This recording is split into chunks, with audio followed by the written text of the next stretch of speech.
Hi viewers, welcome to our channel. ప్రస్తుతం మనతో పాటు సీనియర్ జర్నలిస్ట్ దాము బాలాజీ సార్ వారితో మాట్లాడదాం. నమస్కారం సార్. సార్, ఏపీలో రవాణా శాఖ మంత్రి యొక్క భార్య పోలీసులతో దురుసుగా ప్రవర్తించిన ఆ వీడియో అయితే సోషల్ మీడియాలో వైరల్ అవుతుందా? దాన్ని వైసీపీ వాళ్ళు కూడా వాళ్ళ సోషల్ మీడియాలో పెట్టారు. ఇప్పుడు దాని పట్ల చంద్రబాబు నాయుడు గారు కూడా ఖండించడం జరిగింది. అసలు ఏం జరిగింది, ఎందుకు ఆ విధంగా ఆమె ప్రవర్తించింది, మరి చంద్రబాబు నాయుడు గారు ఏం చేశారు సార్?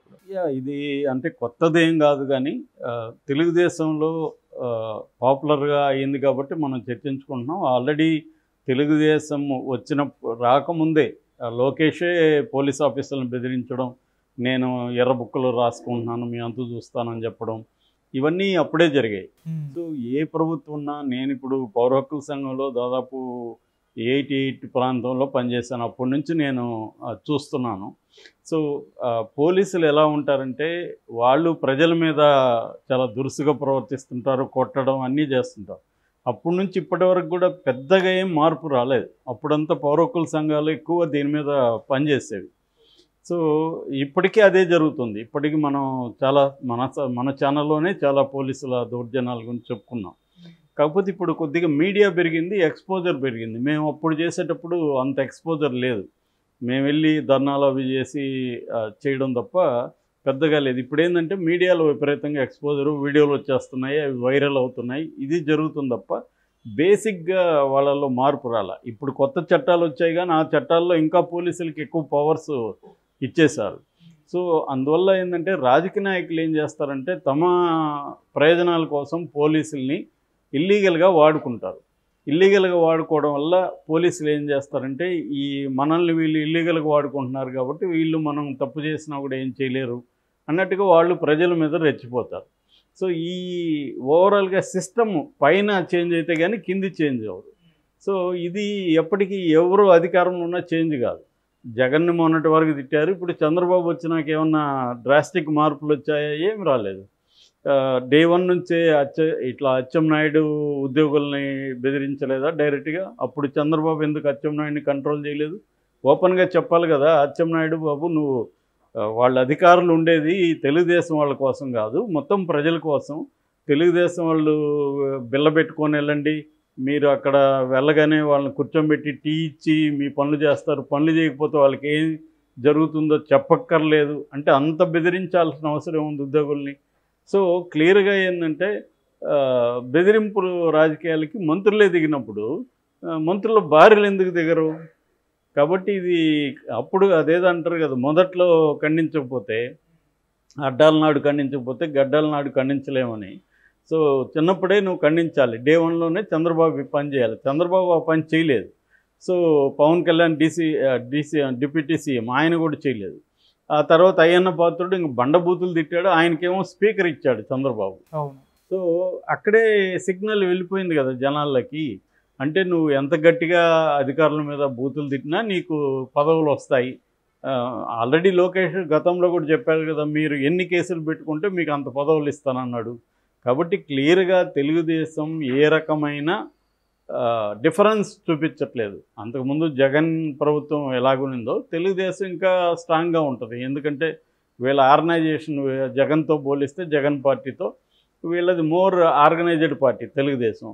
కాబట్టి రెండోది ఇది వాళ్ళకంటే కూడా చాలా సుదీర్ఘకాలం అధికారంలో ఉన్న పార్టీ. కాబట్టి వాళ్ళు ఇంకా రెచ్చిపోయే అవకాశం ఉంది. ఇప్పుడు జగన్ ప్రభుత్వంలో ఉన్న చాలామంది కొత్త వాళ్ళు ఎమ్మెల్యేలు ఎంపీలు అయ్యారు, వాళ్ళకి లోకల్గా అంత పవర్ ఉండదు, కొత్త వాళ్ళు అయినారు కాబట్టి. నేను చాలామందిని చూశాను, ఇప్పుడు ట్రైబల్స్ కావచ్చు, బీసీలు ఇలాంటి వాళ్ళని కొత్త వాళ్ళకి ఇచ్చినప్పుడు వాళ్ళకి స్థానికంగా అంత ఉండదు. నేను చాలామంది ఎస్సీలు బీసీలు ఎమ్మెల్యేలు ఎంపీలు అధికారులతో మాట్లాడేది చూస్తే, ఒక ఆయన అయితే ఒక ఎస్సీ ఎమ్మెల్యే నేను జైలు గురించి మా లొకేషన్ కోసం వెళ్తే ఆయన ఫోన్ చేసి తమరు సార్ తమరు చూడండి సార్ అని మాట్లాడుతున్నాడు. ఆ తేడా ఉంటుంది. అదే అప్పర్ కాస్ట్ రెడ్డి కమ్మ వీళ్ళు ఉన్నారనుకో ట్రెడిషనల్గా రాజకీయాల్లో, చూడయ్యా అదేదో మనకు అవసరం, మనోడు వచ్చాడు చూడు చెయ్యి ఇలా మాట్లాడతారు. ఆ వాయిస్లోనే తేడా వచ్చేస్తుంది. సో ఈ అంతరాలు కనిపిస్తాయి మనకి. అందువల్ల తెలుగుదేశం ఉన్నా, వైసీపీ ఉన్నా, కాంగ్రెస్ ఉన్నా ఏం ఫరక్ ఏమీ పడదు. ఇలాంటి సంఘటనలు జరుగుతూ ఉంటాయి, మనం చెప్పుకుంటుంటాం, అవి ఖండిస్తుంటాం, జరుగుతూనే ఉంటాయి. సో అప్పుడే కానీ అంటే ఒక అచ్చెన్నాయుడు, ఒక అయ్యన్న పాత్రుడు, ఒక జేసీ ప్రభాకర్ రెడ్డి అయితే ఓపెన్గా టీవీ ఛానళ్ళ ముందు ఓపెన్గా అతను కొడకల్లారా నరికేస్తా అని మాట్లాడుతుంటే ఆయన్ని చంద్రబాబు ఎందుకు ఖండించలేదు? సో చంద్రబాబు అయినా ఎవరైనా నీతులు చెప్తారు తప్ప యాక్షన్ చూడాలి మనం, మాటలు కాదు. కాబట్టి ఇటు పవన్ కళ్యాణ్ ఖండించాడా? ఈ ముగ్గురిని ఖండించలేదు. చంద్రబాబు ఖండించాడా? లోకేష్ ఎవరు ఖండించలేదు. అందుకని ఇవాళ ఆమె తప్పంటే ఎలాగా? ఆమెకు అర్థమైంది ఏమంటే మనం మంత్రులు మనం ఏం చేసినా చెల్లుతుందని ఆమె నమ్మింది. అది వీడియో దొరికింది కాబట్టి ఇప్పుడు ఆమె లేడీ కాబట్టి, ఆమె మంత్రి భార్య కాబట్టి, ఆ మంత్రి కూడా ఫస్ట్ టైం మంత్రి కాబట్టి ఇప్పుడు వచ్చింది. మరి దివాకర్ రెడ్డిని ఎందుకు అనలేదు చంద్రబాబు? అచ్చెన్నాయుడిని ఎందుకు అనలేదు? అయ్యన్న పాత్రని ఎందుకు అనలేదు? ఆమెను మాత్రం ఎందుకు అన్నాడు? సో ఇక్కడ క్లియర్గా ఏంటంటే ఆమె ఖచ్చితంగా అదే నమ్మింది, మనం మంత్రిగా భార్య కాబట్టి మనకి చదువుతుంది. ఆ వీడియో చాలామంది చూస్తుంటారు. ఆ వీడియోలో క్లియర్గా ఏంటంటే ఎస్ఐ రమేష్ అనే అతను కాన్ఫరెన్స్లో ఉండి లేటుగా వచ్చాడు. సో ఈమె ½ అన్ అవర్ వెయిట్ చేయాల్సి వచ్చింది, ఏది పెన్షన్ పంపకానికి వెళ్ళడానికి. దాంతో ఆమెకి మంత్రి గారి భార్యకి కోపం వచ్చింది. సో నాకు కాన్వాయ్ ఇచ్చి నాకు సెక్యూరిటీ నువ్వు ఎస్కాట్ రాకుండా నువ్వేం పెక్కుతున్నావు అన్నట్టుగా మాట్లాడింది. సో నేను ఇట్లా కాన్ఫరెన్స్లో ఉన్నట్టు సిఐకి లేని కాన్ఫరెన్స్ నీకేంటి, నీకోసం మేము అరగంట వెయిట్ చేయాలన్నా, అసలు నువ్వు మఫ్టీలు ఎందుకు వచ్చావు అని తిడుతుంది. సో నువ్వు అసలు డ్యూటీ చేస్తున్నావా అంటే సారీ మేడం పొరపాటు అయిపోయిందని ఇతను సర్ది చెప్తున్నాడు. నిజానికి వాళ్ళ మొగుడు మంత్రి కానీ ఆమె కాదు కదా, ఆమెకి ఎందుకు ఇవ్వాలి? ఎస్కార్ట్ లేదు, ఏమి లేదు. కానీ ప్రతిసారి ఇదే జరుగుతుంది, అందరికీ ఇదే జరుగుతుంది. ఇక్కడ కూడా మనం రేవంత్ రెడ్డి తమ్ముడికి కాన్వాయ్ ఇచ్చారని అప్పుడు ఆ వీడియో అంతా వైరల్ అయింది. ఆ తమ్ముడు వెళ్తుంటే కాన్వాయ్ ఎందుకు ఇచ్చారని. ఆ తర్వాత అధికారులంతా కూడా మా తమ్ముళ్ళని కలుస్తుంటారు వద్దన్నా కూడా అని కూడా రేవంత్ రెడ్డి ఒక ఇంటర్వ్యూలో చెప్పాడు. అంటే క్లియర్గా ఏంటంటే అధికారులు అలాగే ఉంటారు, వాళ్ళ ఫ్యామిలీతో కొంత దగ్గరగా ఉంటే, మేడంతో దగ్గరగా ఉంటే ఏదన్నా మనకి రేపు మంత్రితో ఏదన్నా చెప్పి పనులు చేయిస్తుందేమో అని వీళ్ళు కూడా అట్లాగే ఉంటారు. సో అది వాళ్ళకి కూడా అర్థమవుతుంది, వీళ్ళు మన దగ్గర తిరుగుతూ ఉంటారు పనుల కోసం, వీళ్ళు మనం డామినేట్ చేయొచ్చు అనేది అనుకుంటారు. సో ఇవన్నీ కూడా అంటే మనకున్న political structure, political power structure ఇవన్నీ మారకుండా ఒక ఇండివిజువల్ ఇష్యూ లాగా దీన్ని చూడకూడదు మనం. ఈ హరితారెడ్డిని, ఈ రాంప్రసాద్ రెడ్డి వాళ్ళ భార్య రవాణా శాఖ మంత్రి, ఆమె చేసిన దాన్ని ఒక ఇండివిజువల్ విషయంగా మనం చూసి ఖండించి బాగానే ఉంది ఖండించేసాము అని అనుకుంటే లాభం లేదు. ఇది more deep rooted problem. So ఇటువంటి వచ్చినప్పుడు డీప్ రూట్స్ని మనం చర్చించాలి. ఓన్లీ ఇండివిజువల్ హరితారెడ్డి రోజు ఆమె చాలా ఘోరమైన మహిళ అనుకుంటే లాభం లేదు. ఆమె ఒక రెగ్యులర్ మామూలు గృహిణి, ఆమె ఘోరమైన నేరం ఏం చేయలేదు. ఆల్రెడీ వీళ్ళు మంత్రులు స్పీకర్ చేసిన దానికంటే జేసీ ప్రభాకర్ రెడ్డి కంటే ఆమె ఘోరంగా బిహేవ్ చేయాలి. సో వీళ్ళకి ఇంకా బాధ్యత ఉంది, వీళ్ళ అనుభవం ఉంది.